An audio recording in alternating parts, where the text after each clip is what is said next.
A couple months back, an article sprang up from that most trusted of sources, bloodydisgusting.com, entitled New Decade, New Rules. The pandemic gives horror a chance to rewrite the rules.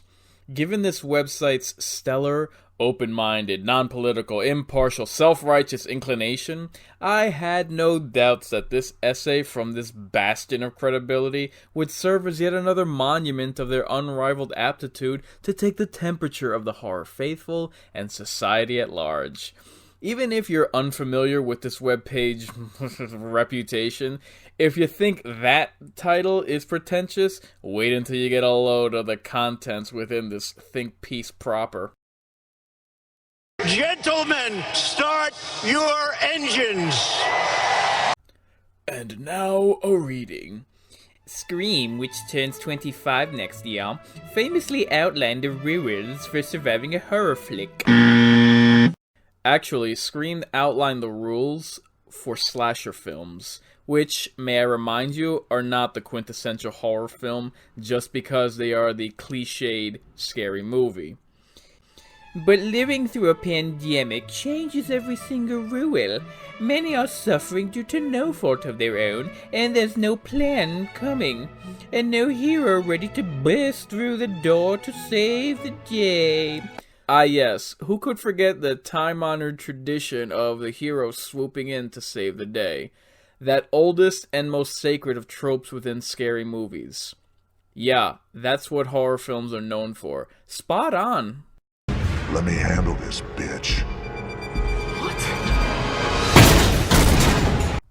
Instead, the internal threat from anyone in those small gatherings becomes the new fear.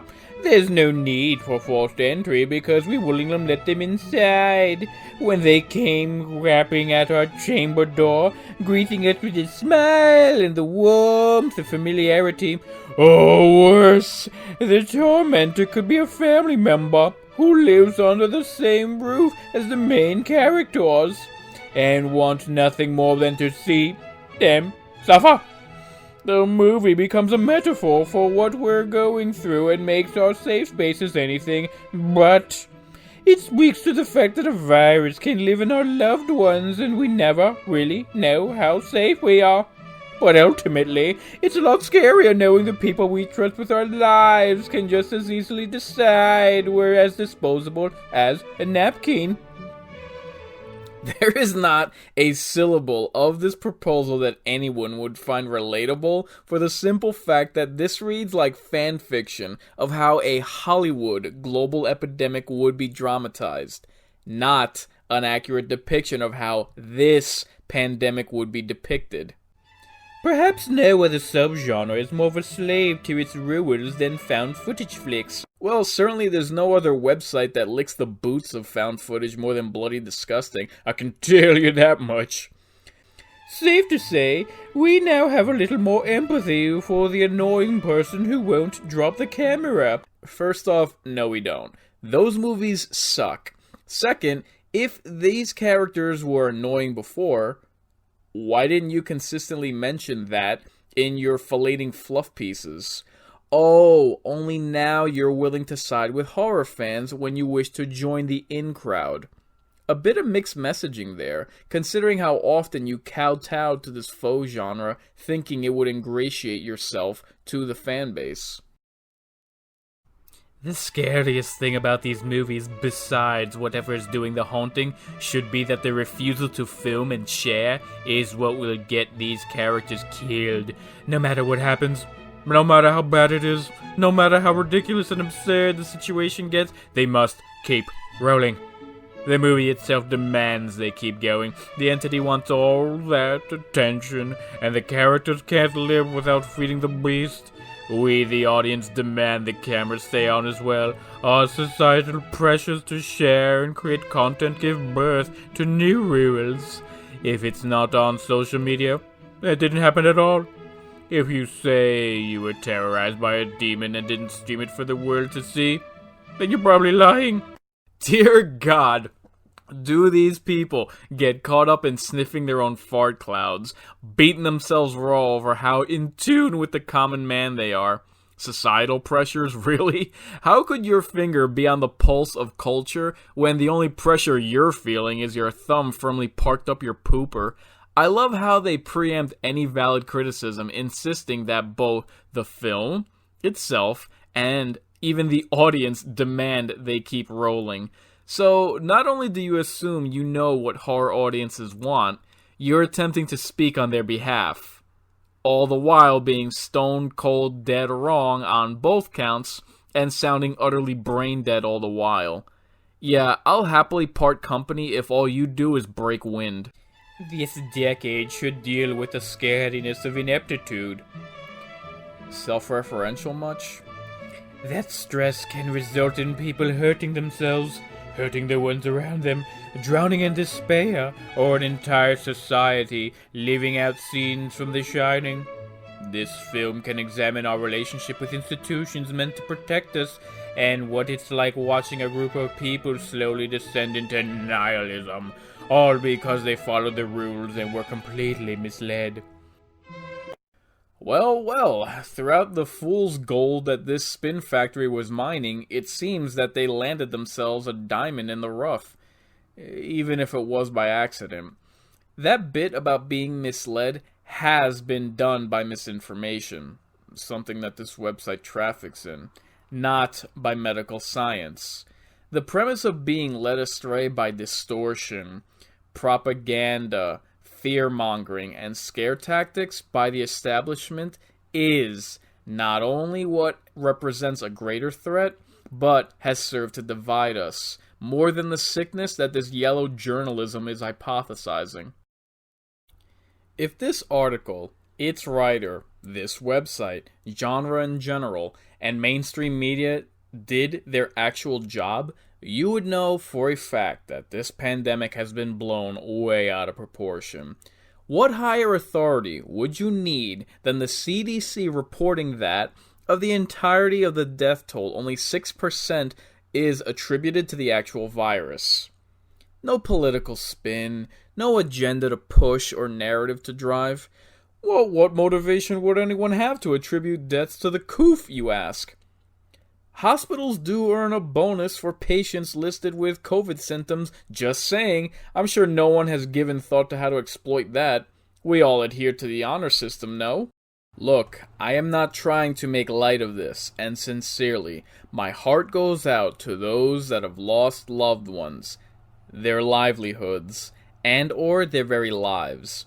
What I am trying to express is you had less to fear from the sniffles and more to fear from riots across the country. $1 to $2 billion in property damage, 19 civilians dead from just the initial wave, nearly 950 casualties in total, countless others injured. If I mention Caucasian male homicides or officer deaths, people will just shrug their shoulders and say they had it coming because guilty by skin tone. Well, let's look at some of those obituaries.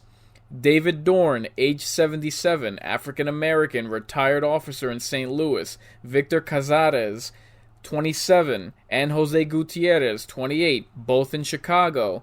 19-year-old killed in the chop zone in Seattle. 16-year-old chop zone gunfire in Seattle. Zechariah Turner, 8 years old, in Atlanta. These ain't casualties of war, boys and girls. These are human lives. Tell me, has your trusted mainstream news networks reported on that, or is this the first time you're hearing about it? Land of the free. On the subject of killing sprees and acts of violence, yo, Blumhouse, you dodged a bullet. This year, this time. In all honesty, this vlog ain't about the pinko pox, the semantics of protests versus riots, or the sovereign nation of Chaz. My point is a double-edged sword. First, they exploit your fears. Second, I expose their fallacies. Seeing as how this article just screwed the pooch, gee, what other pandemic delights does Bloody Disgusting have for our goodie bag? So glad you asked. Let's take a gander at just how they pander and see what they posted 5 months ago. Now, 3 months ago.